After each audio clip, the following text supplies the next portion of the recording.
Kellen, and today on Diversified Game, it's going to be a different type of show. We're going to give you some of the legal game, but my guest, Addie for short, is a lawyer. Her name is full Nigerian, so she didn't want me to have to stumble or you have to stumble, but she had hit me up asking just, about this services we do at Coleman Public Relations and Consulting Firm.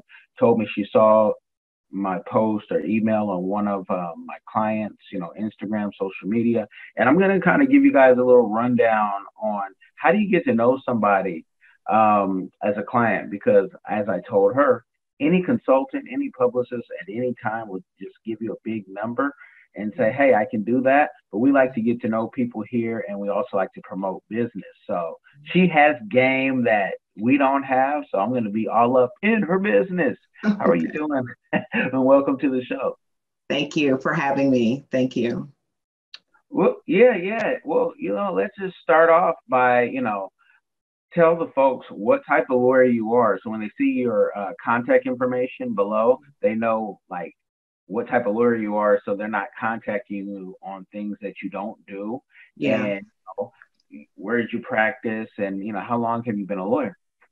Yeah, so I primarily focus on personal injury. So if someone's harmed you and your body hurts and you're having pain and suffering, or you need to see medical doctors, that's what I take care of. I represent people who are involved in car accidents, motor vehicle accidents, pedestrians, construction accidents, not all work, because some work is what's called workers' comp, and there's actual attorneys for that. But if you're injured at work and it's what we call a non-subscriber case, I do that. I practice here in the state of Texas, and I have been practicing for about going on 13 years. 13 years, okay. Mm-hmm. And are you from Texas originally? Yes, actually. Well, I was born in Little Rock, but we moved away when I was so young, I don't even remember it. So I was, I think, 4 when we moved to Texas. So we've always been in Dallas. So I've been here since I was 4. Okay, all my aunts, uncles, grandma, all that were born in Arkansas. We say Little Rock, but it's like one of them little outskirt towns. Where? The outskirt is, I couldn't tell you because it's kind of a split. It's kind of a split. So we say Little Rock. My people never wanted to go to Little Rock. So the closest I've been to Little Rock is when I went to Grambling. And because of some of the stories, not that they were all negative, it's just, what business do you have in Little Rock? Yeah. I've never had any reason to go there, except I think if we're driving through. Yeah, no reason. Okay, so you understand. I thought about the hot springs, but I'm like, that's not Little Rock. And my grandmother she's alive still, and she has land there. And so I've been tempted to ask one of my aunts, like, are you guys gonna do anything with that land? But there'll be a time and place for that, because I'll be honest, I still haven't heard anything that will make me rush to Arkansas. Yeah, that makes sense. Mm-hmm. Okay, so are you a first generation? No, I think I'm considered in my second generation. My parents are naturalized, and so I was actually born here. Is that considered second? I think if your parents, they were born here, so yeah. My parents are not born here. They're born in Nigeria. Okay, so I think that makes you like the first generation, because you're the first to, be here. I always get it mixed up. Yeah, it's no worries, because we'll meet somebody who will say, no, actually, because Nigerians were here first, and, they'll take us on a whole nother, journey. Okay. We don't have to be right for everybody. We just have to make sense for each other. That makes sense, yeah. Yeah, so no. And have you been in Nigeria? Actually, no. Every time I'm supposed to go, something comes up, some kind of case, some kind of someone needs surgery that I have to take care of. We were actually going to go right before the pandemic set in. And so now that the pandemic set in, I think it's a subconscious thing. I'm itching to go now. Like before, I'm always putting it off, but now I can't wait. I'm just waiting for it to get a little bit safer, and you will see me on KLM, Lufthansa, wherever I can, Delta, wherever I can get a flight to go, you know. As a matter of fact, we were talking about that this morning. You know, my husband's like, you know, we're going to go. Like, as soon as this thing, whatever, I don't care what you have to say, you're going to be in a suitcase and you're going to go. It is by force. Mm-hmm. Oh, Have you okay. have you been to anywhere in Africa yet? Yes, my first trip I took, I was still at Grambling. My wife and I were still at Grambling, and she was always kind of like, "How are you going to go to Africa and and be in school, like and where you get the money?" And I said, "Well, I'm not asking anybody for the money, so I'm going to make it happen." And honestly, back in those days, we were ignorant on the financial aid, so we say, "Hey, I need to get to Africa," because I had missed the trip to Africa. And so she always was telling me, and she's like, "I know you use financial aid money for your ticket." And I said, you know what? People had bought TVs on Look, their people buy cars on financial aid when I was in school, yeah, people pay mortgages on financial aid.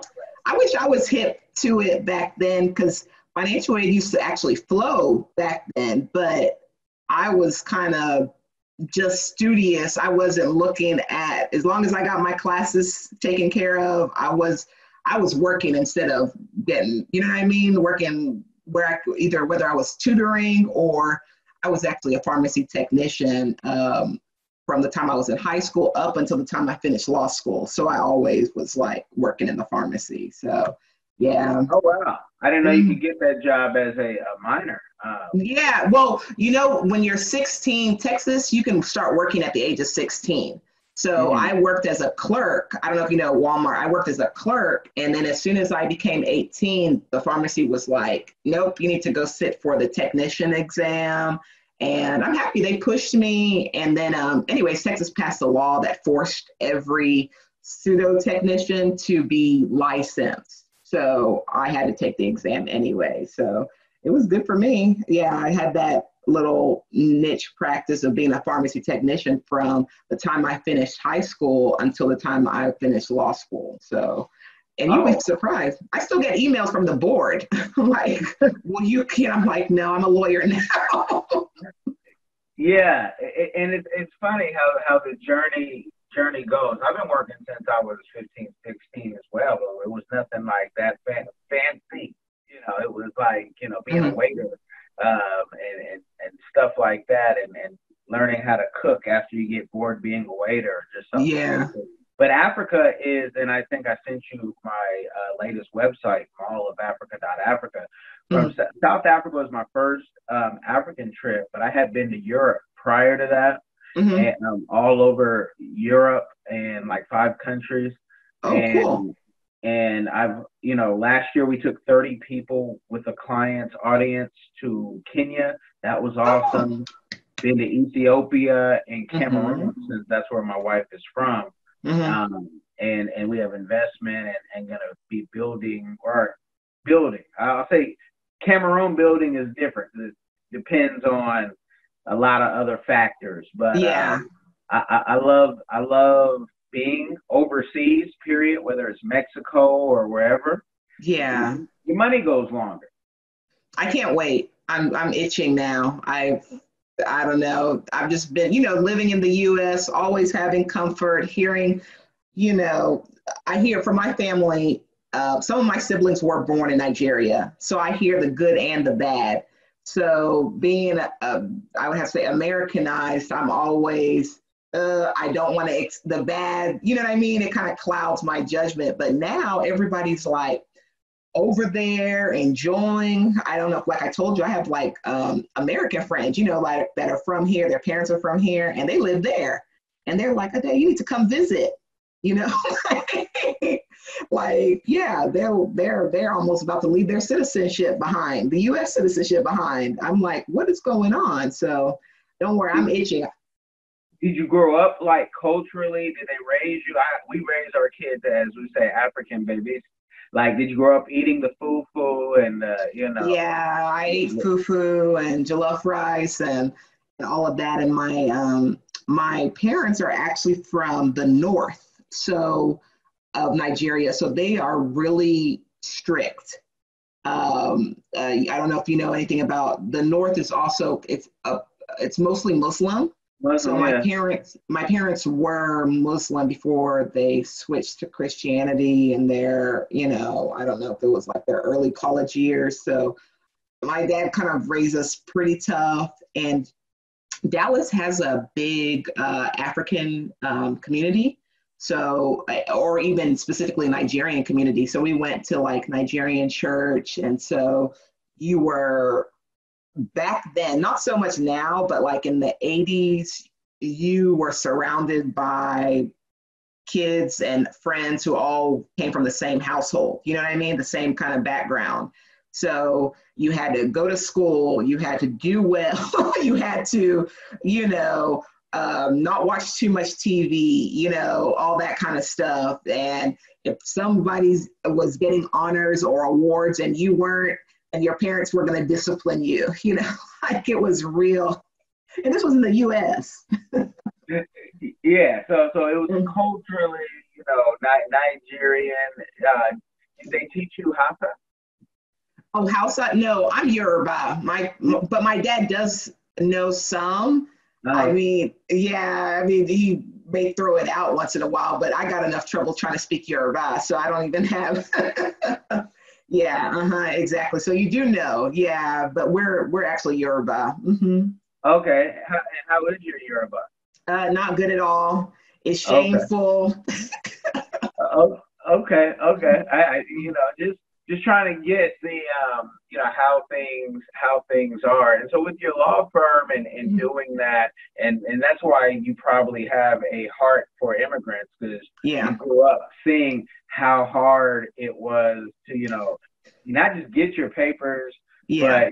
but if a Nigerian, male or female, marries anybody outside of Nigeria, possibly specifically like an American, Yeah. it's for papers, it's for Daki, and it's like, is this a scam, and is it 419? Are you familiar with the terms? If I go, Yeah. oh Yeah. yeah, and so that's why you have a heart for For immigrants. the immigrants. Yeah. Yeah. Oh, okay. And where'd you go to school? Well, over here, just like you said, even though it's like Dallas, I don't know anybody who's like really from Dallas. We're in Garland, if you're familiar. Yeah. So I went to Naaman Forest High School for high school.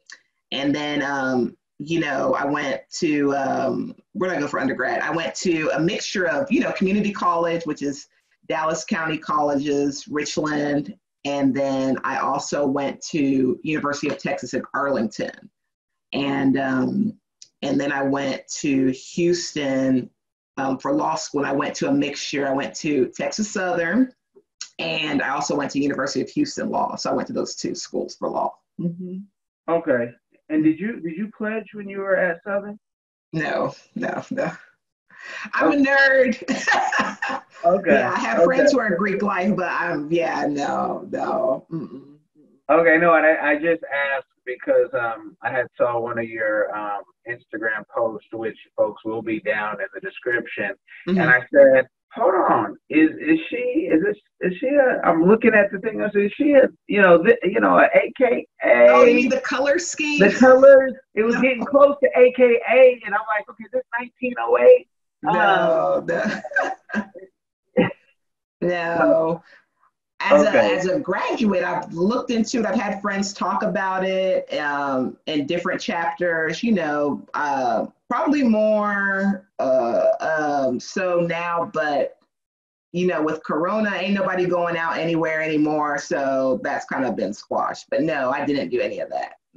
Okay, I didn't either. I wanted to before I got there, and then I saw that it was just a little too much clickiness for me. Like Mm-hmm. the colors when you're in high school seem Yeah. cool.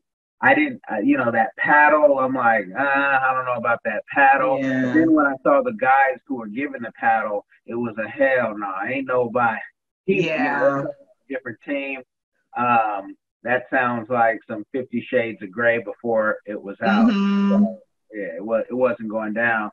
Yeah. And so, I mean, you and I, we have this, thing where for you, it's not solely about the money. You need money to run a business, Yeah. especially if you want to be successful, but you really have a heart for the people. Yeah. Where does that come from? Well, I think it's probably just my upbringing. You mentioned, uh, did I pledge in school? When I was in UT Arlington, I guess it's just a big immigrant school also. They would do, instead of the Greek society being the biggest thing, it was more like clubs, right? You would have Black Student Association, African Student Association, you would have European, different countries representative over there. We would have kids from India, we would have kids from Ghana, and I think because it was such a big international school and parents were not there, it was reliant on some of us who were established here to take people to the grocery store, take them to the bank, find way, how you need to do laundry, come to my parents' house and do laundry, and it was just such a, people didn't even see, I don't know, we didn't really see color back then. You could be from, I don't, Finland. yeah, we would actually have International School Week. It was the best week at UT Arlington, and it was like, not to be rude, but nothing about America. It had to be about Germany. It had to be about Cameroon. It had to be about, Japan. It was wonderful, and everyone participated. Americans participated because everyone's from somewhere, right? So even if you consider yourself like, oh, I'm from, Denton, Texas. Wait, my parents are Irish. They would go, it was just really, I don't know. And then the same thing kind of happened when I went to, I just wanted to do something to help immigrants. I don't know why. It was something kind of weird in me, maybe just growing up with it and then seeing that. And then I really hated when someone's language barrier, or their dialect would prevent them from communicating with someone who they needed to get something from, right? You're a businessman, you may not even speak English, but this guy may be worth several million, but he needs something from the bank, and the bank won't talk to him because he doesn't speak English correctly, if that makes sense. So I don't know. I was so nosy. Okay, let me put my little American voice on the phone for you. or, or let me write that letter for you, or if especially sometimes when a person has an accent or they're just new to the country, people will tell them something. And I'm kind of like, even from an undergrad age, I'm like, that's not the law. Wait, no, that's not right, and then hold on, let me call for you. And let me find that out, and then, oh no, we never told them. I don't know. Yeah, they misunderstood because the language barrier. I definitely get that, understand that because Yeah. I've seen it, and I think going to an HBCU, I went to a small private Christian school before Mm-hmm. in Mm-hmm. Kansas. I would do the same thing, and I always connected with international people. Something about international, even in elementary. It's just some type of Yeah. connection. So, Mm-hmm. so but when I looked on your Instagram, I didn't see that passion. And I know, you said you're new to the social media, but that's Yeah. one thing I would say is we need to see that passion that you have for immigrants because there's riches in niches. Mm. And you could be that person. I remember some of my sister-in-laws having to travel from whether it be Louisiana all the way to Florida just to find a certain immigration attorney that could get things done right. Yep. So that Yep. could be you. Yep. And just that business alone is enough, especially with who we have in office now. But it wasn't even any easier with Obama in the office. No. I won't lie to you. I did do immigration before, but I was not good at collecting money from immigrants. So I ended up doing a lot of it for free. And so that's primarily why I switched to personal injury, because I got loans, but I still speak about immigration. I still help people with, small things and whatnot. And, like how the law has changed, that form's outdated. And then I do put them in connection with immigration lawyers that I know can be trusted. You know what I mean? Because not all of us are created equal. Okay. So.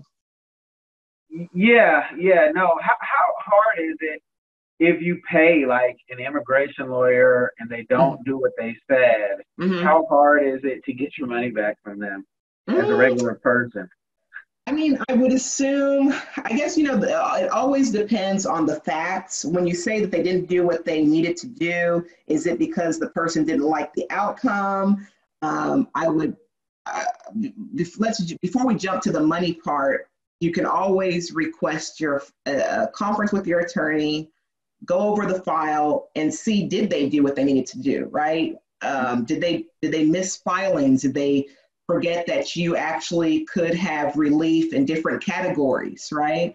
Then if those things are missed or if those things are neglected to be done, then you could jump to, okay, this attorney didn't do what I paid them for, right? Because an attorney with immigration, like you said, whether it's Obama in office or whether it's our current president, it could just go wrong for that person for a variety of reasons, okay? But let's say we're in the scenario where this attorney, wasn't there, he or her was on their deathbed, right? An example is not, you collected the money, you now were admitted to the hospital and you didn't practice for a whole year or whatever. You owe that person their money back. It wouldn't be that hard to send that attorney a demand letter because you could sue the attorney. It's breach of contract. It's pretty simple. Did the attorney do what they're required to do? What a reasonable attorney of that specialization would do, right? That's going to be the standard. And what your contracts say. I hired you to file for my parents back home. Okay. Well, we've got to see, this, what we call a relative petition. Was it sent overseas? Every time you send something to the consular office, they send you a receipt, right? Then what was the next, then they'd send you what the next steps are. If that attorney can't provide that file, you kind of won your case. Like they're going to give you your money back with a strong demand because your demand is outlining breach of contract. Is that something that usually people ask that because they got someone in mind. I hope that's not your case. Oh, no. I'm asking because sometimes you just feel like people are going through things and it's just a question that somebody, even if they just hear that one piece, they're like, oh, okay. Because you always hear lawyers, guaranteed or your money back on TV. And so I moved by the Holy Spirit, and it just, 9 out of 10 times I tell people, because I'm surely not perfect. And I, just wanted to, just see, because it could give, peace of mind. I just did domestication because of moving. And I used a lawyer, and something that, I thought was said on the phone was misinterpreted.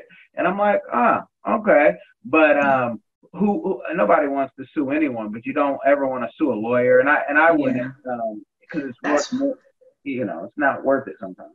That's why I like what I do. I went from charging people to, you know what, you don't owe me anything unless I make something for you. It is hard for, average working people to get amounts of money to pay lawyers. What I do is, you don't have to pay me anything. Let me go after that insurance policy to see. And if I don't get anything, you don't owe me anything, you know, you don't owe me any expenses, you don't owe me anything, you know. So I think now that I've transitioned into this, it's just been easier to get people to hire my services because they're not having to come out their pocket, you know. They don't have to come out of the pocket for medical doctors, you know, surgeons, orthodontists, dentists, prescriptions, everything goes on the attorney's account. So I really like helping, you know, like I said, the immigrant community with personal injury because they're not familiar with it, right? They have no clue about the laws, what they're entitled to, and they don't have the money to pay an attorney or specialist, right? Healthcare specialist, we know how much healthcare costs, getting imaging done, all of that. So I loved when I switched to this area, it was great because, hey, if something goes wrong, you don't owe me anything. So you never have a complaint. You never have a complaint. So my next question is, since you said that and you kind of got into the money, and this is either going to inspire someone to call you right away or even to get into the legal field. Like when you do that, that means it's kind of like venture capital where you're betting on a lot to hit on one because you got to pay your bills. So what's been like your biggest payout ever? Mine, it was, I have a confidentiality agreement because it was big, but it was a group lawsuit, not personal injury, it was civil litigation, and it was in the 8 figures, okay? But it was several attorneys on it, and it took a few years, but it paid off, you know, but it was a gamble. It was our finances tied up into that case, you know. So my biggest is going to be in the 8. That's the highest that I've had, and it was great. And just so if you know, one of your distant cousins hears this, it doesn't mean that you get the full 8 figures and you out between attorneys. Can you break like how that payday? Because even if it was a 6-figure payout for you, right? Correct. You said it took years. So then what does that then average out per year? Now, did you make 20,000? Did you make 40,000? No. Let me tell you, whether you spend a day, and let's say I've had a case where I got 6 figures and me just coming on the case and cleaning the client's, you know, records up, interpreting to the insurance, I know what is involved. I got a percentage, okay? And had that taken 10 years, I still would have been stuck with that percentage. Does that make sense? Even if it doesn't, basically it's a gamble. I could take a case today and I could work on it for 3, 4, 5 years, and the case may settle for whatever that person's policy is, or that company could file bankruptcy, right? And we're stuck with that amount, right? So usually I like in a car accident setting, like here typically in Texas, attorneys charge what's called a third, right? 1/3 before you file a lawsuit. So let's say you have $1, right? And I take 33 cents, okay? Then what I do is I pay your medicals and stuff like that, and then I give you the balance, okay? So that's pretty much how that works. It doesn't matter if that attorney has worked for 10 years, 12 years, the contingency contract, it's set in stone. An attorney can't, you know, oh my God, I've been on this case and I've worked every night. I got a divorce. I don't see my kids anymore. I ended up in the hospital. You're still stuck with your contract, you know? So yeah, that's pretty much how it goes. Okay. And you know, I remember being living in Lubbock, Texas, and I met this guy, and he was like the biggest lawyer in town, you know, billboards, Bentley, you know, and the gorilla. That you know, that was his thing, and just talking to him, like, okay, this guy is, I mean, he is what every city seems to have that. And so I think a lot of people think, oh man, lawyers are paid out, you know, and you got the bill if you're going out to eat. But I also know lawyer friends who tell me, you know, they make $25,000 a year because they don't really want to work that hard, or Yeah. So I just like to educate the people. Well, I do have an opinion. I'm not going to put any names out there. I just know the ones with the planes and the billboards, their clients sometimes tend to see less of compensation at the end. Okay.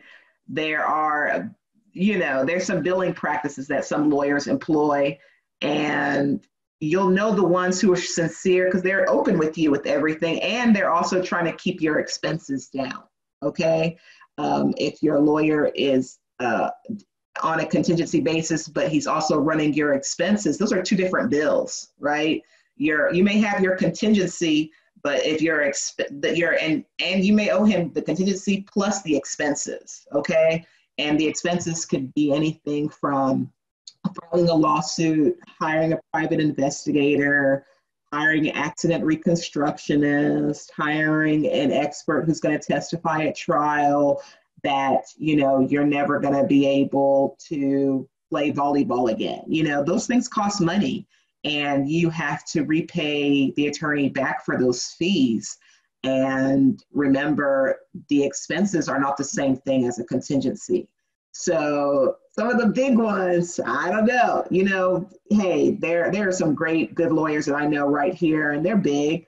I am not inside to see what they're doing, and I don't want to know what they're doing. I just know how I treat people, right? I treat people how I would want someone to do me, okay? And I'll tell people, like, this is how much this costs. I'm going to pay it, and I let them know ahead of time. And I let them see a copy of the check that I paid, but that's just how I am, unfortunately, there is no class on how to run a business for lawyers in law school. We didn't have that. We just had to come out here, and by the grace of God, you were trained by good people, and you want to do good in the community. And that's just kind of what I want to do. Okay. Yeah. And I find that, for lawyers and for doctors, and it's especially for doctors, why they make such lousy business people a lot of times, is because you got every class but that. But even in, grad school, even in high school, there is no real, I know people who've gone to Harvard, have an MBA, but they can't run a business successfully. And because what it takes to run a business is just doing. It takes bumping your head. That's why they say, most people have to, they have 12 businesses before their big one hits. Yeah. And you have to have stamina where, most men, their only stamina that they think of is like Viagra and Cialis. But you got to have that for your business. Yeah. That I'm going to bump my head. And that's why, as a consultant and for some of my clients that were business managers, they say, how do you know that? And I tell them this long-winded story, how I did that at 20 and I see where that's going, or I had this job. And so, I know this and I know that. Yeah. Bump your head trying, and most people aren't willing to have that much rejection in life. Yeah. So, I wish they would do more practical training. We do so much book training. It would actually even prevent some people from doing law school, maybe even before we went in, because it's a lot of debt. I know a lot of lawyers that don't practice law, but they still have $100,000, $200,000 in debt. We needed to see that it's not like it is on Law and Order or SVU. It is not that, exciting and romantic or whatever. Most of the time you're just reading, you're reading stuff that's this thick, on a daily basis, and you're just trying to categorize information into an understandable form, like large volumes of information into an understandable form, and then whoever has the best argument wins. Okay. I personally, I think the only reason I think law worked for me was my strict dad. Instead of letting us watch TV, we'd be at the library every weekend reading books. Like, he wouldn't let us play Nintendo. You know, if I brought home an 89, so I had to immerse myself in the world of fiction, right? Like, I just became a lover of reading. But law is not, it is not sexy. It is not fun. It is very, very reading intense. And, there are some that maybe criminal law is fun. When I did do that, that was fun. I did enjoy criminal law because you'll be surprised. Criminal clients are the best clients. They are the sweetest people because they just want you to get them off. And that was actually fun. Going to criminal court can be very entertaining. I'm sure you've seen court TV and some of those kind of things. That can be kind of fun. But some of the other stuff, kind of like what we do, it's kind of sad because although we are getting people compensation, remember that can't bring back anyone's life, or their lost limb or their ability to just be whole again, So I think they should have internships where we're required to go and work in different law firms and see, like, you really want to do this? Are you sure? Yeah, because even me, I remember when I first started, I was like, oh, I'm gonna quit this. This is not, but I couldn't. It's just my personality to help people, and I miss it. Every time I leave, every time I take a vacation, I can't wait to rush back, I'm the kind of attorney who answers clients' calls when I'm in Central Park on vacation. It's like, oh, wait, they said what? Hold on. So, but that's just, it worked for my personality, but not everybody else's, so yeah. Yeah, no, definitely. You're nice. You have a nice personality. Mm-hmm. And I know other lawyers, that are close to me, family members, and I've said, wait, you got a problem collecting? Because for our firm, we don't have that issue. But the one time we have had that issue, 10 years ago, at least, maybe longer. I don't want to date myself that much, but probably 15 years ago, we did what we had to do to collect at least most of the money. But it's kind of a service where we're paid first. And I won't, if I'm not paid first, I'm not going to work because I have people I have to pay. Yeah. But is that something that, in immigration law that you weren't able to do, or after their deposit, once they're on the case, it's hard. Yeah. The judge has to, get involved, whatnot. Can you not get the full money? You've got a mother of like 5 or 6, and maybe the reason that she could be living in a shelter, and she's working, let's say she's working at Walmart for $9. It was just, was I going to stay on the case and also try to help her get her status done, or was I going to withdraw? Now she's in removal. Now she also is at a shelter, someone from the church is watching her kid. It would just be, and then I would take their problems home, and then I also wasn't getting paid, so they'll tell me why, and then it'll be up to me to withdraw. And I just wasn't comfortable withdrawing because another 6 months or another years, I'll finish, you know what I mean? But I'm still filing and doing it just wasn't a good thing for me. It wasn't, if you're doing now, business immigration is a totally different thing, but you have to understand some immigrants, their whole point here is they come here with nothing in their pocket. Maybe they, I know people make fun of certain people, maybe they swam here, maybe they literally swam here, and it could be Catholic Charities or Justice for Our Neighbors who's giving them donations, right? And then they may come to me through a pastor or someone in the community, and maybe the community will get together and give them the initial consult fee or something like that. And then, but do they have enough to pay you for an immigration case can take anywhere from a year to 3 or 4 years, depending on what their situation is. And then do they have enough to pay you that over that time? Sometimes they just don't, sometimes they just don't. It's not, it's not them trying to be, trying to be funny. I mean, you've got clients coming to you crying and showing you their bank account. It just became a situation for me where like I said, I'm from an immigrant family, immigrant community. If I could give the work out for free, I would, so I think it was better for me to just partner with like Catholic Charities, HRI, USCRE. So they're not doing stuff now because the current president is taking all those stuff away, but I would just do those things pro bono instead, right? And then I started doing personal injury, building that up, getting trained in that, and seeing great results. Like instead of that mother who couldn't pay me that down payment for her green card, maybe now I'm giving her 6 figures on a case, and now she can go make her American dream of owning a business and hiring employees come true, or be a homeowner. You understand what I mean? So I just thank God for the blessing from the Lord. Those people still contact me till today, right? I maybe, okay, you're not doing immigration anymore, you won't do my citizenship, or whatever. I'm like, I'm busy, I can't do that right now for you. But they're like, okay, well, what are you doing? I still want to have a connection with you. And I'll tell them, and then they'll say, oh, my sister had a wreck, let me have her call you.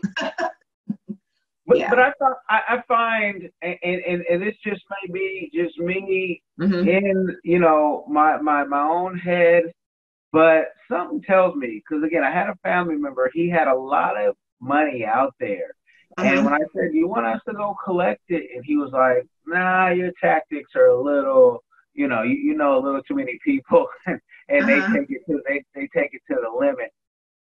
Because in much of business, I tell people to succeed, you have to have, your security and your people who can, on your behalf. When I was in Massachusetts, there was like little I could not do. I felt like Trump when he said, hey, I could go shoot him in the middle of the street, right? I mean, but that's the type of place, Springfield, Massachusetts, it is. And there's other places, if you're tied in, you're tied in. And I love to be just tied in, and we don't want to shoot anybody. That's the opposite of what we want to do. We want to hug everyone. But, I think that sometimes people will say, hey, I got over on this lawyer, and you should use them too, because this is what you do. Pay them half the money, and then have you seen maybe a trend of that? Okay. There are those type. Yeah, no, you're not crazy. There are those type of people, especially like when I used to do, like when I first left I worked for this large law firm, and then I went out on my own, and I was like, I don't want to do that. I want to work for the people. Don't want to work for corporations and all that. I wanted to work for the people, and the people will screw you over. Yeah, I know that element. That's not so much a lot in immigration, but in like some other, criminal and divorces and stuff, like, yeah, you'll see some of that, but you have a contract, you will collect, you will, or you will withdraw. And you just had to do that, which, you want to spend all your time withdrawing, and, that, hey, I have friends who love it. They do it all day long, But to me, it just seems kind of futile because they're not getting their stuff done, and you didn't get the full contract that you needed anyway, So whereas now I can work freely. I'm not worried about payment. Now, and I'm thinking, if people owe you, that means there's still money on the street. Do you send that to a collection agency or at some point?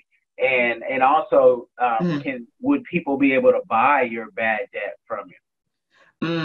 I guess if they owed you, like in my practice, no one owes me, right? Okay. But in another attorney's practice, I guess they could. Attorneys don't like to do this, but they could sue the client, and I don't know. It's kind of bad for business kind of thing. They just kind of. That's why so many people do retainers, right? You have to give them a certain amount in order to move on the case, and then they won't move forward. I've just never heard of a situation where, someone had to Yeah, attorneys do sue. I mean, if it's a six-figure amount, maybe a 5 or 6 figure amount, they will sue that person, and they should have assets.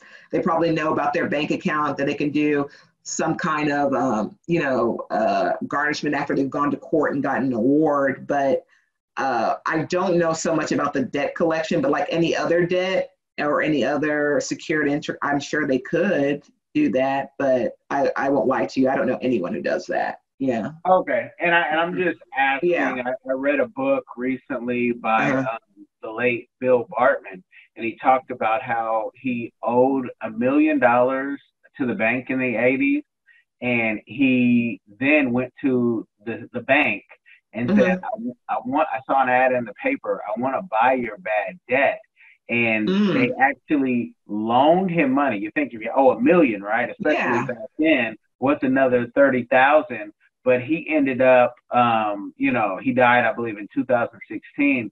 But he Uh-huh. ended up becoming a billionaire in Oh, in wow. bad debt. And with what's going on right now, like I Uh-huh. get money, I get money, Uh-huh. and I say, how can I make more money on my money? And so Yeah. I'm researching, and I'd love to be able to find a team that. And I was just thinking, what if lawyers have all this bad debt? Instead of, could we just go collect it all? And Yeah.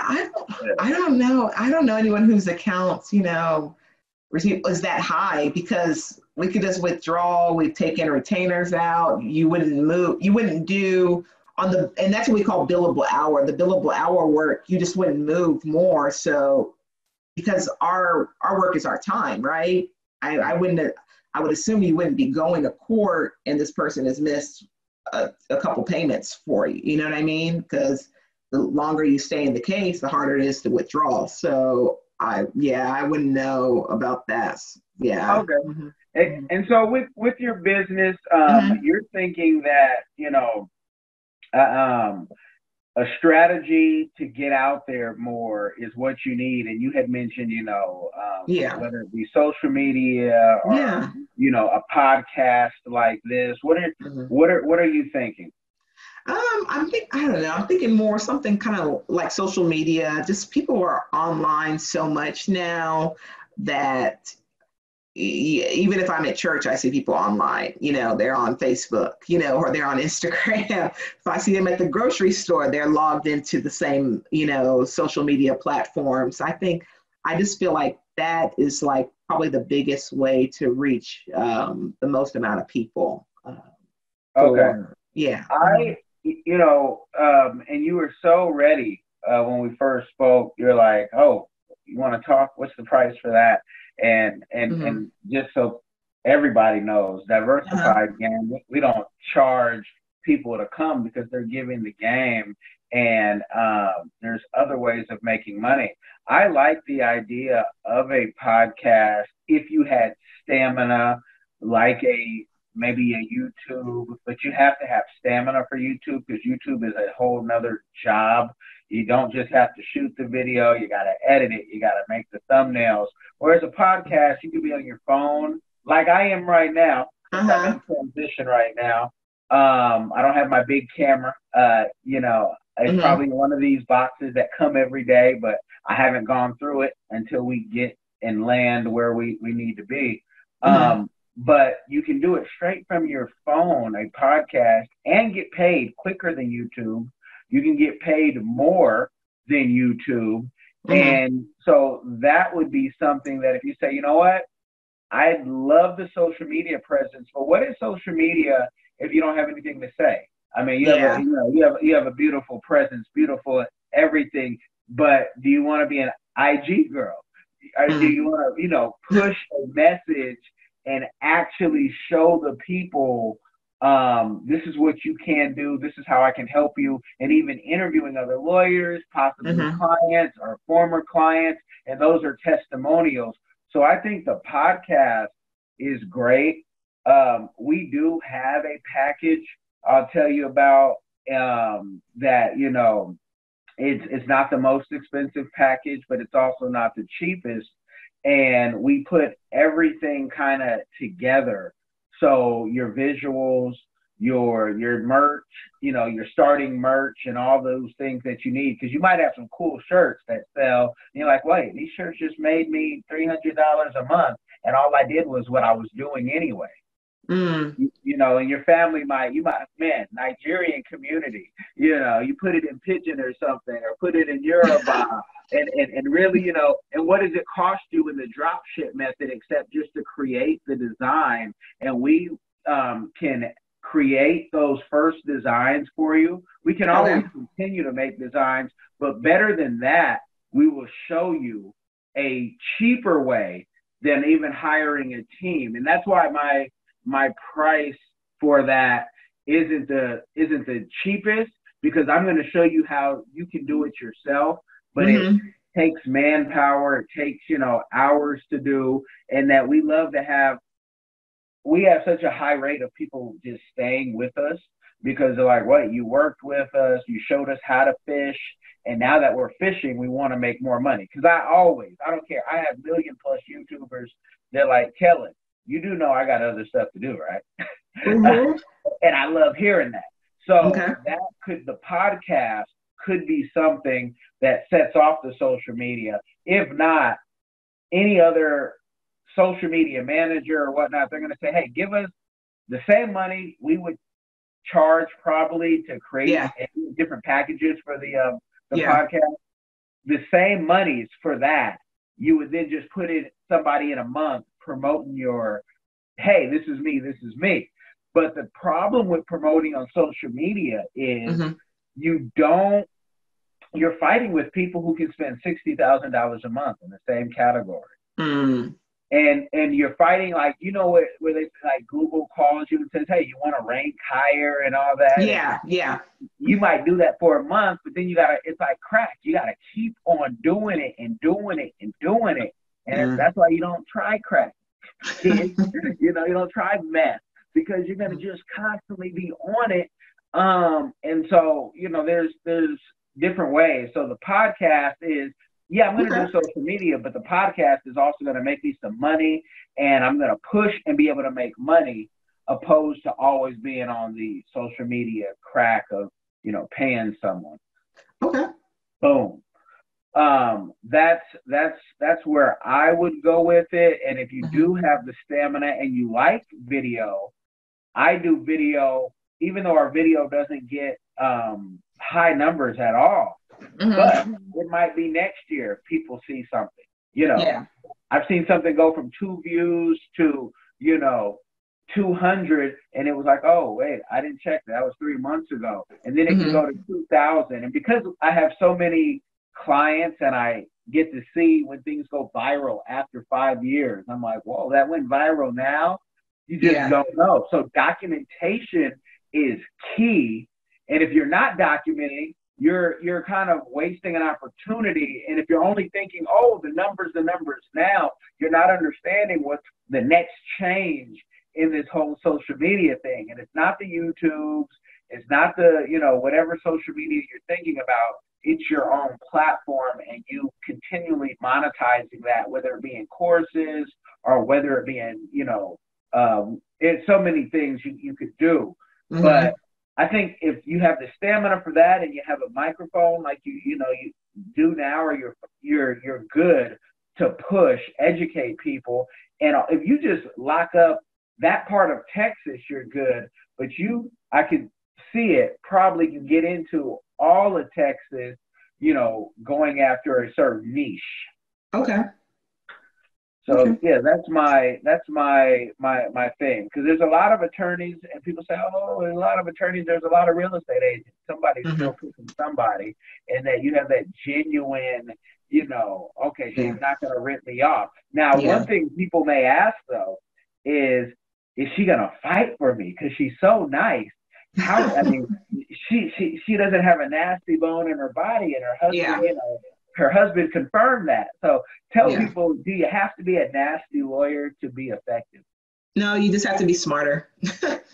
Sometimes the slick, smart one has passed that nasty defense counsel, and he's locked in and he's angry, and he doesn't have any choice but to relinquish this money, So I'm like I said, I'm a nerd. I do a lot of investigative work. I want to recreate what happened. I want to know about the person who hit you. I want to know their history. I want to know what they were doing beforehand. I want to know their employer. Did they train that employee who hit you? Did they know about his past DWIs and kept him still working? And, you know, that now opens your claim from where we were going after this person to now where we're going after this company, you know? So sometimes just being smart gets you a lot. And I do have a partner of mine that, you know, I didn't talk to him about this. I don't know if but he is a bulldog. He's a former judge. So don't worry about that. Yeah. So I do all the background and all the, you know, I've got all these cards ready for him to slash on the table and, you know, and stuff like that. But sometimes just outsmarting people is all you have to do. And being prepared, right? Even when I did I'll stay with personal injury, but why I never got an immigration case denied is if they ask you, they give you a list of 10 things and they say you should bring a minimum of 2. Some lawyers will only bring those 2. I always bring 10, right? The clients don't like it. Like, they only said I have to bring, I said, well, I'm not going to let you let me have, you know, a point in the government section. I do the same thing on personal injury is I'm just documenting, right? That's all it is. I'm making sure that I have more than enough to win that argument so that when they turn left, she's already blocked us here. When they turn right, I blocked them there. When they, you know, there isn't anything that I'm not prepared for, right? One of the biggest things in personal injury is they're looking at stuff that's happened in your past. Well, I've already dug that up. I've already explained it. I've already produced it. I'm not hiding anything. So now what?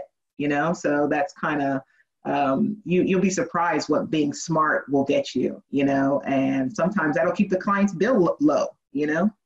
You prepare, the more an attorney is prepared, maybe they don't even have to file a suit, right?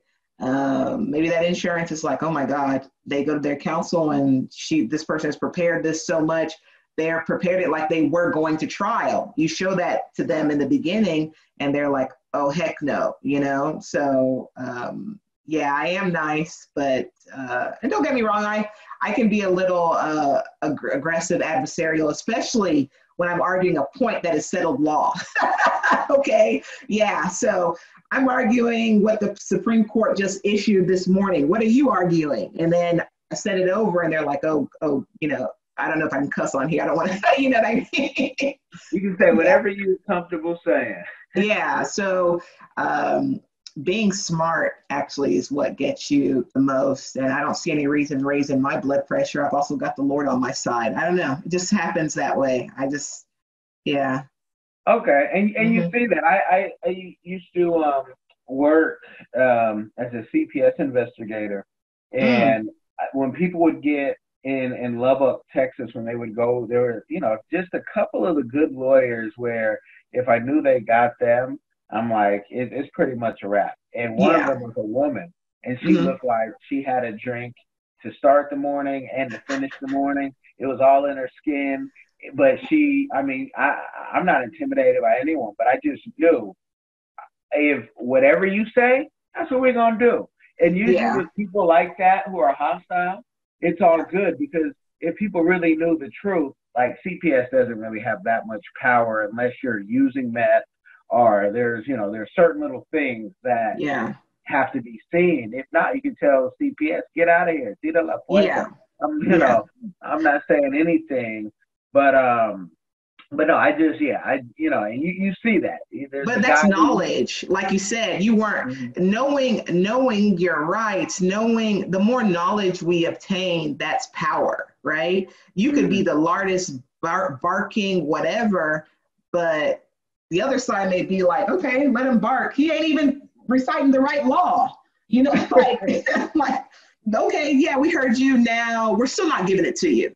But that's because you haven't shown them where they're wrong or where they need to be worried. We're all worried about what's come out from the court, right? That's actually what our practice is. It's what the courts are how laws are created, right? You got your legislature and then you've got the courts. Those are how laws are created. So we're always worried about which court issued the latest ruling on my client's issue, right? If I don't have that, then of course he's going to be beating me up, but I always have that, right? And sometimes the defense counsel, he's so busy and so whatever, he may not know that my ruling may have helped him, but it doesn't matter. I may talk about that, that opinion from that certain judge. And then he's like, okay, here we go. Okay, we're done. Thanks for you showed me the reason and I agree, so it's a lot of it is up here. I believe it's all up here, but that's just my experience. I've been successful with it. And like I said, I've just been having, friends, family, repeat clients. It's just been a blessing, and I want more people to have the same representation, because a lot of people are always like, I don't understand you wouldn't believe how many people are represented that call me just to take over their case, and I have to school them like, okay, you signed a contract, you got to review your contract first. Sometimes there's something called a lien. But even me, I guess that's me being too nice. Some other attorneys will still take it because now they owe the old lawyer, they owe you, and the client's not going to get nothing. So I'm like, no, come to me next time, right? Because you've already, let me show you what you signed. But you'll be surprised. They'll bring that next time, or that next family member, or that next friend, or that next coworker, And sometimes people just want to understand what's going on. So talk to them, tell them, let them know. And, I'm not saying that lawyers think that clients are, not up to the level to understand, but our job is to take large information and make it into an understandable form, whether it's for the court, whether it's for an insurance adjuster, or whether it's for your client. Who else should understand more than your client, And that's why a lot of people are dissatisfied, is because I don't know what's going on. Yeah, that no one will talk to me. I have two more questions. Okay. And the first one is, in law, is it like healthcare, where after you see so many cases, you can start like copy and pasting and changing the names and like just the little things? Because that's what they do in healthcare. I've also worked in psych hospitals and group homes and, things like that. And you'll see clinicians and you're like, this is the same format, same everything. All you do is change the name, change the little, that date of birth. And I know nurses do it. I know physicians do it. Is law like that? Give us the secret. I would have to say no. The body that you're working with, whether it's the government or whether, it's an insurance company for a company or a car, I personally, on my end, I would say no, because my clients always have different facts. Whether it's a husband and a wife, I still can't do cookie cutter, because that wife came with a history, right? So that husband may have come with a history, and any cookie cutter thing, they may know that on their end, right? There's something that they could know. I want to know you as an individual every time, your background, your whatever, because I don't want to miss anything. I think the people who do that cookie cutter stuff is why it's sloppy, or why they don't get the outcome that they're looking for. You know what I mean? You've got to tailor it, because I want them to know my client. I want them to know what she was doing for a living, what she was doing recreational, what she was, was she getting married? Has this accident caused disfigurement and she can no longer, be the blushing bride? That can work for, someone else who was maybe, I don't know, a construction worker, right? And then he can no longer play soccer. Everyone has a different story to tell. So maybe for the body that's submitting it to you, the questions that they're asking, but your answers better be different in order to get your client what that person needs at that time, if that makes sense. Don't get me wrong, family law, maybe that's the same. Okay, maybe doing a little, there's some things that are cookie cutter, but they all have to be tailored to that specific, you know what I mean? That specific fact pattern. Okay, okay. So you guys got it. Family law, you may have that, but Yeah. not over Mm-hmm. here. What, Mm-hmm. with all your success in doing this, and living inside your purpose, what is your community give back that you're doing or that you want to do in the future? Well, what I really want to do is something along the lines of maybe scholarships, or I've talked to some other friends. We were talking about kids and who age out of foster care. I don't know if you know anything about that, but basically, they are put out on the street, from what I understand, maybe have no family ties, things of that nature.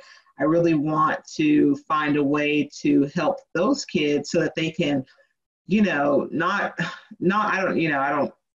like I know if they're going to be a victim of the street, but I did do a little bit of juvenile law for a while, and I saw that people really preyed on these kids, right? Like some predators, they really went after these kids. But if they could have like maybe some safe housing, we could teach them how to, open up a bank account. Are you in school? Do you want to go to college, or do you want to go to community college? Maybe helping fill out some kind of applications, for grants and loans, or not grant. I mean, grants and scholarships. Because, you'd be surprised if I had done it the right way and I had a little bit of guidance, I would have went to school for free. There's so much free money out there that, yeah, you could just, I have one little child that, sorry, I'm veering off, but all she did was like those $250 scholarships, and she got like 100 of those things and had like 25K. That pays for someone like, maybe at the time, like 4 years of school. But this is something me and my sister and some friends talk about, these kids that age out, that have no direction, no nothing. Maybe they need a car. Maybe they need, a mentor to show them that, this is the degree that they want to get. Or maybe they just need somebody who will come and watch their program at school. I don't know. It's just something that you want to help with that. Yeah. Mm-hmm, so I can tell you, Texas, for them not liking abortion, they surely don't like to take care of their youth, of the least of these.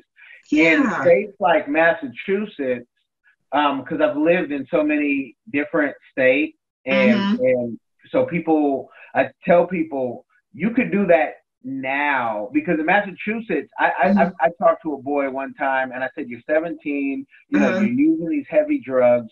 What are you going to do when you turn 18? He said, well, when I turn 18, my mom's on welfare, so I'll be on welfare. I get it automatically. I said, ay, es mío. I said, that's the what? The law?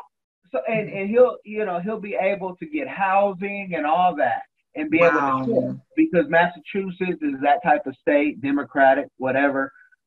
Texas, when I worked for CPS, it is crazy, but what you're talking about isn't even a foster care problem. You just said it. If you had more guidance, if there really needs to be a package for kids to say, you can do this. The problem with the foster kids is that not that they're just thrown out. There is money there for them. The state will pay for their college. If they're in the system, like if they were in group, foster care or whatever. Now, if you were coming out of the worst ones, are if you did have some type of parent and you can't get anything, services, and now you are kind of, a prey for the predator. But the foster care kids, since they're so used to bouncing around, they don't have the stability, but they can go to school. Where do they stay? What's their housing situation? Because this is the story. Basically, we were watching Channel 8 News, and this young boy aged out, and he was sleeping in the park, and he was eating out of the trash cans, looking for leftover food. But he knocked on this, I guess he was starving, and he just knocked on a stranger's door and begged her for any leftover, anything that she doesn't want. And I guess the lady invited him in.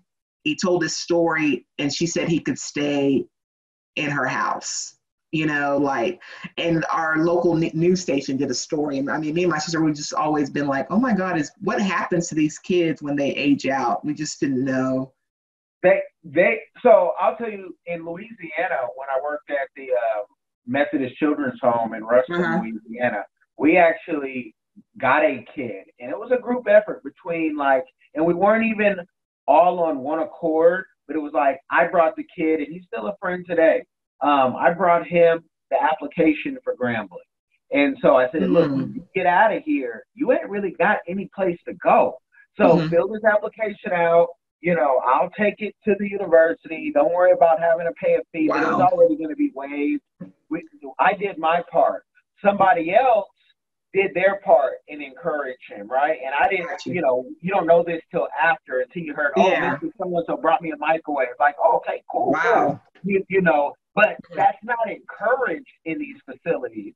That's not encouraged by, I've been in trouble many a times for misunderstanding, and that's not what happened, but I'll take the blame for that, and I'll have to fight that later because it is what it is. And it's even things where people say, Kellen, I was looking, and I'm like, yeah, that's not what that is, but keep looking, keep Googling my name.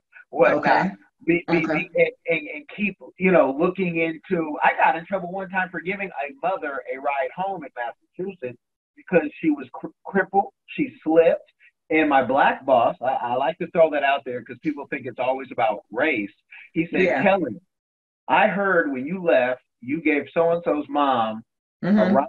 I said, yes, she slipped coming down, and she walked to the cane, and it's snowing. He's like, you can't do that. I said, well, I live across the street. When I cross that street, and I can go grab my car and do what I want. Yeah. But, yes, sir. But you have to take those chances. But where do they stay? What really needs to happen is while they're still in the system, they need a plan. And unfortunately, they've been mentally abused, physically abused, many of them.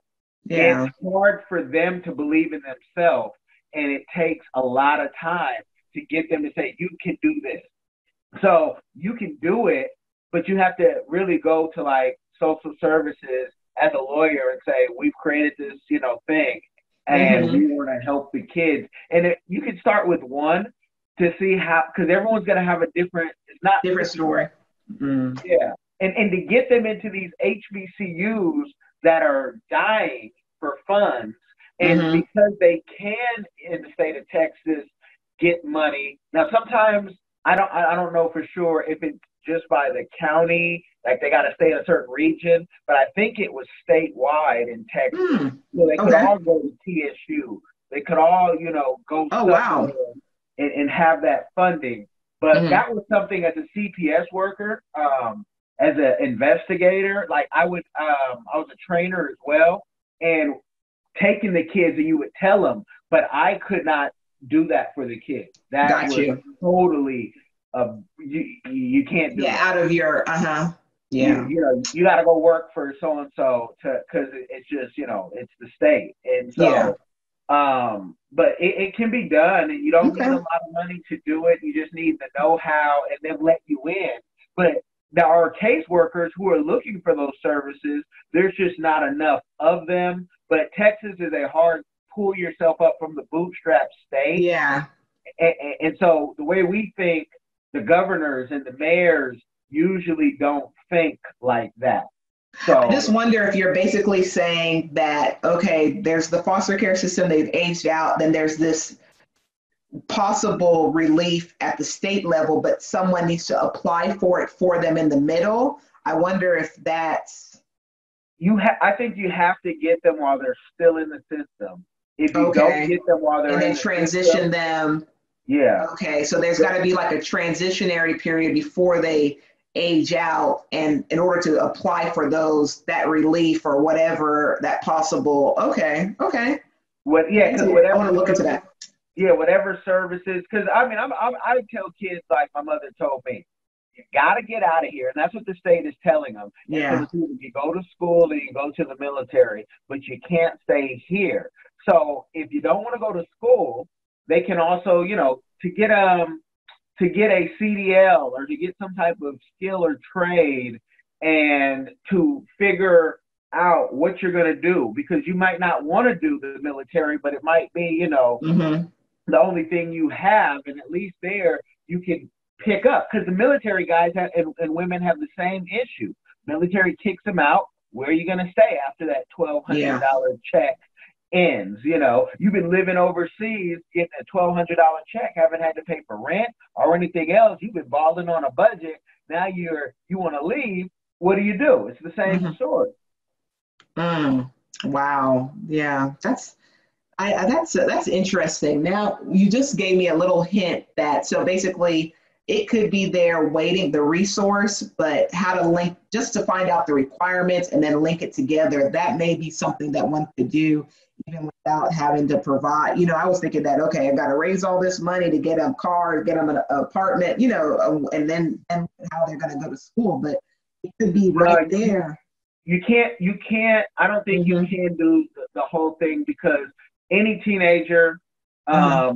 who has gone through what they've gone through, and I think almost any teenager, their first Yeah. car, some type of accident's going to happen. Yeah. Something's going to happen. Somebody might already have children. They might get someone pregnant.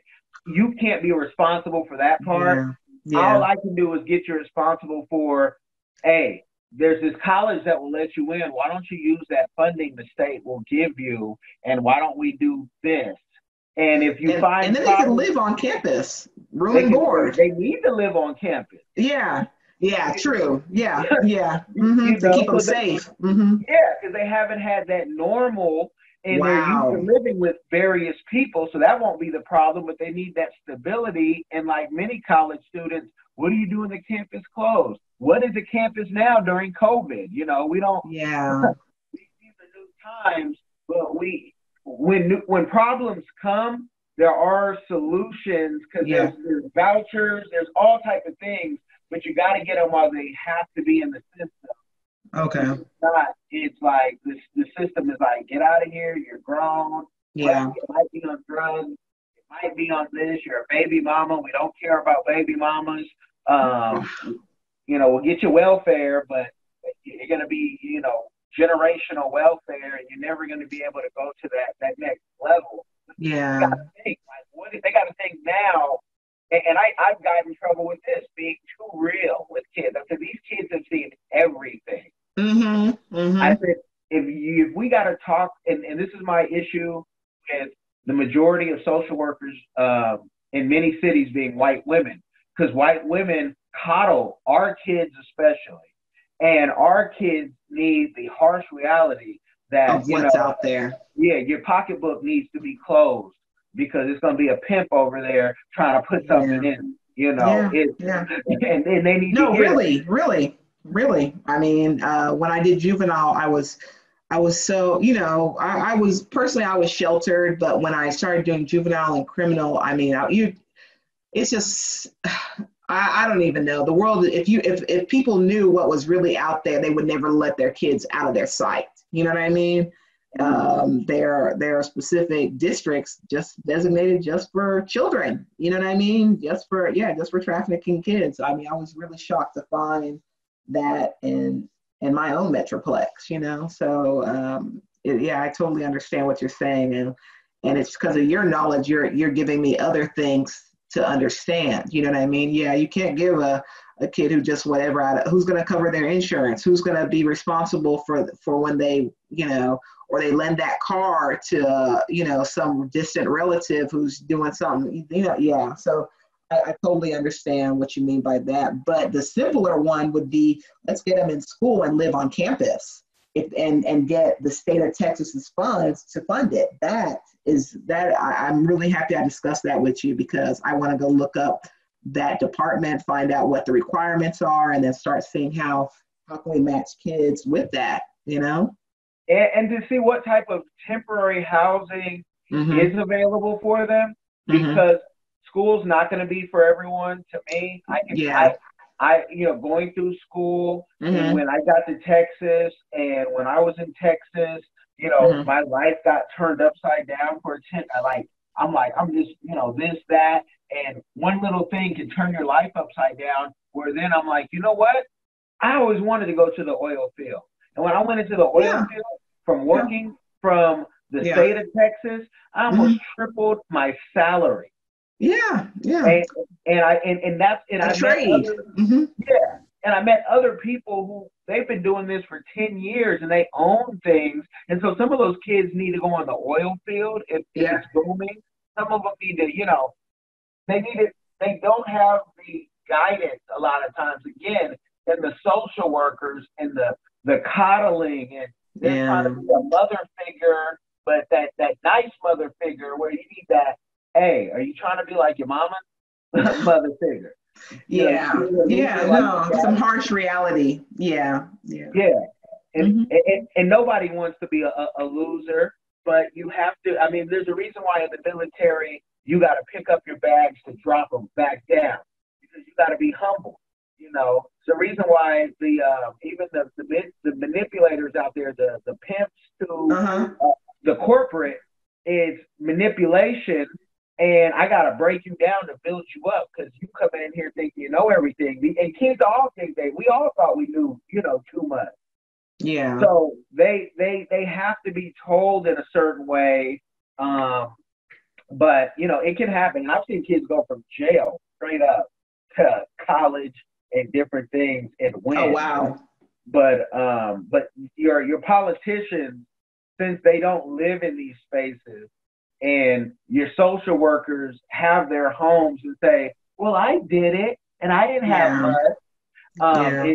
It's hard, and I think more men, especially Black men and Hispanic men, need to have positions like that, so they can give them the real deal and be allowed to do what they want. Because men are always cut off, like in these fields. How they talk. You can't say that to them. They're fragile. Mm. And it's like they get it. They get it when you're real. I never had a Mm. problem with the kid, but it is what it is. But I don't want to give the people a game overload. You guys check out, especially if you have money for services, check out her website below. Like, share, subscribe. You know somebody who needs a lawyer right now. From Texas to, she might even be able to go to Dubai if you just need a consultant for Yeah. something. We'll continue our conversation. Okay. Be blessed, everybody, and thank you for coming on and being so open. Thank you so much for having me, Kellen, and your audience. Okay. Take care. All right.